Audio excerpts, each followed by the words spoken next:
We are starting with Java inheritance. एक simply project बनाया, Java project, नाम उसका रखा जावा इनहेरिटेंस एग्जाम्पल। ठीक है, सबसे पहले क्वेश्चन उठता है इनहेरिटेंस है क्या। So you know very well about that कि जावा ने एक फैसिलिटी हमें प्रोवाइड की है, नॉट फॉर जावा। अगर ऊप्स के कंसेप्ट की हम लोग बात करें तो इनहेरिटेंस जो कंसेप्ट है वो सबसे पहले हमें C++ के अंदर प्रोवाइड किया गया। ठीक है, C++ में ऊप्स कंसेप्ट प्रोवाइड किए जिसमें इनहेरिटेंस भी एक कंसेप्ट था। जावा ने उसे एज ए उसी कंसेप्ट को आपके इम्प्लीमेंट किया है, बट एक पावरफुल वे में, कुछ नई फंक्शनैलिटी के साथ, नई चीज़ों के साथ उसमें अपडेशन प्रोवाइड की है। ठीक है, अगर प्रीवियस C++ की बात करें, 5 टाइप का टोटल इनहेरिटेंस, 5 लेवल इनहेरिटेंस के वहाँ में प्रोवाइड किए थे। Single level, multi level, hierarchical, multiple और हाइब्रिड। ठीक है, but if we talk about Java, तो जावा में आपके केवल और केवल 3 लेवल सपोर्ट करते हैं। सिंगल लेवल सपोर्ट करता है, मल्टी लेवल सपोर्ट करता है और हायरार्किकल लेवल सपोर्ट करता है, बट हाइब्रिड और मल्टीपल ये दोनों लेवल जावा में सपोर्ट नहीं करते। इसके बारे में अभी हम बाद में बात करेंगे। पहले सिंपली हम सिंगल लेवल, मल्टी लेवल और हायरार्किकल इनहेरिटेंस को किस तरीके से अचीव करेंगे ये चीज़ हम लोग देख लेते हैं। बेसिकली इनहेरिटेंस को अगर हम एक वर्ड में डिफाइन करें कि इनहेरिटेंस है क्या, तो एक सिंपल सा कोड रीयूजेबिलिटी, एक वर्ड को आप कह सकते हो कि सिंपल सी डेफिनेशन आप इसके थ्रू बना सकते हो कि inheritance is a concept with the help of that we are just reuse the code. Previous code जो मेरे पास रखा हुआ है उस कोड को मुझे दोबारा से यूज करने की रिक्वायरमेंट थी, तो इनहेरिटेंस कंसेप्ट के अकॉर्डिंग हम उसको यूज कर सकते हैं। ठीक है, तो सिंपल सा यहाँ हमने SRC पे एक राइट क्लिक करके एक क्लास बनाया। क्लास का पैकेज का नाम रखा com डॉट इनहेरिटेंस और क्लास का नाम रखा सिंपल A। फिनिश किया। एक com डॉट इनहेरिटेंस पैकेज में मेरी एक क्लास बन के आ गई। इस A क्लास में मुझे बेसिकली कुछ मेरी प्रॉपर्टी थी। ठीक है, जैसे कि पब्लिक वॉइड, एक फंक्शन था जिसका नाम है मैसेज। ये मैसेज फंक्शन मैं जब भी रन करने जाऊंगा ये मुझे एक स्टेटमेंट प्रिंट करता है, hello student.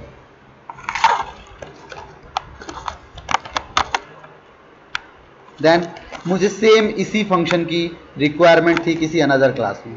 If you talk about कि मेरे पास एक और क्लास है जैसे कि B क्लास।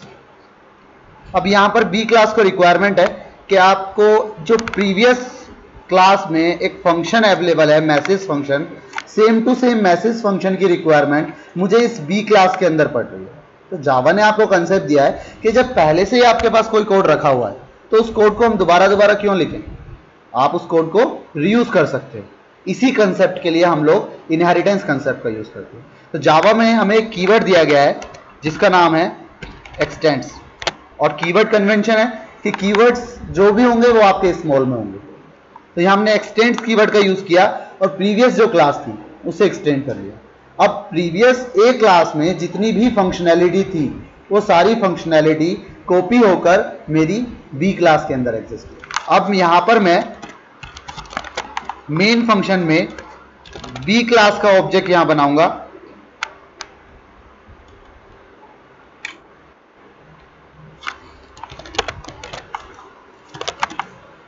और finally B dot message function को कॉल कर दूंगा। अगर मैं देखूं तो B क्लास के पास अपना कोई फंक्शन अवेलेबल नहीं है, बट मैं फिर भी यहां फंक्शन कॉल कर रहा हूं मैसेज।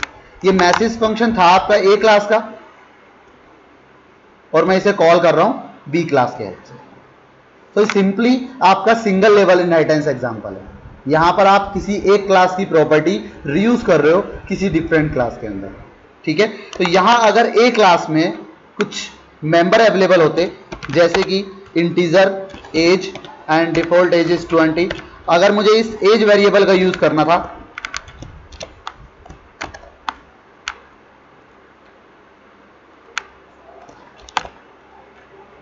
मुझे यहां पर इस एज वेरिएबल का यूज करना है। ये जो एज वेरिएबल A क्लास में एग्जिस्ट है मुझे इस एज वेरिएबल का यूज करना है B क्लास में। Then I can also use this property, because inheritance के केस में आपके सेकेंड क्लास यानी कि चाइल्ड क्लास, ए क्लास आपकी parent class and B class आपकी चाइल्ड क्लास, जो आप पेरेंट क्लास से प्रॉपर्टी इनहेरिट कर रहे हो चाइल्ड क्लास में, तो चाइल्ड क्लास में पेरेंट क्लास की सारी प्रॉपर्टी इनहेरिट हो जाएगी। ऐसा कोई पर्टिकुलर रूल नहीं है कि केवल फंक्शंस आएंगे, तो जो मेंबर्स होंगे वो भी मेंबर्स यहां पर आपके इनहेरिट होंगे। तो मैं यहां प्रिंट कर सकता हूं बी डॉट एज। अभी अगर मैं इसे एग्जीक्यूट करके आउटपुट देखूं, run as Java application,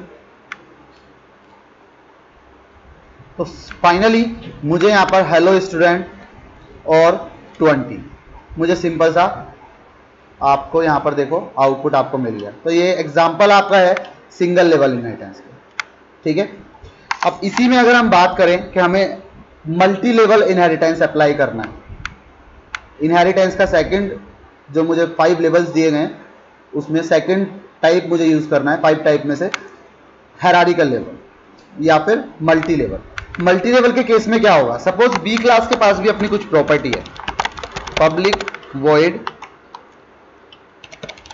demo, and यहां सिंपली प्रिंट हो रहा है बी क्लास डेमो फंक्शन, ठीक है। अब कोई थर्ड क्लास है जिसे ए क्लास की प्रॉपर्टी की भी जरूरत है, बी क्लास की भी प्रॉपर्टी की जरूरत है। इस केस में हम एक मल्टी लेवल इनहेरिटेंस का यूज कर सकते हैं, जहां पर हमारी कोई थर्ड क्लास होगी सी क्लास, और इस सी क्लास में मैं इस बार एक्सटेंड करने जा रहा हूं बी क्लास। तो अभी क्या होगा, बी क्लास को एक्सटेंड करने का बेनिफिट यह होगा कि आपके पास ए क्लास की प्रॉपर्टी भी होगी और बी क्लास की प्रॉपर्टी भी होगी। यहां मैंने सी क्लास का जस्ट ऑब्जेक्ट बनाया एक सी, और सी क्लास के हेल्प से मैसेज फंक्शन कॉल किया जो कि ए क्लास की प्रॉपर्टी थी, और सी क्लास की हेल्प से मैंने डेमो फंक्शन कॉल किया जो कि बी क्लास की प्रॉपर्टी थी। एंड वेरिएबल, मैं वेरिएबल को भी यूज कर सकता हूं, मैंने एज वेरिएबल को यहां पर प्रिंट किया। अभी मैं एग्जीक्यूट करूंगा इस प्रोग्राम को, रन एज जावा एप्लीकेशन।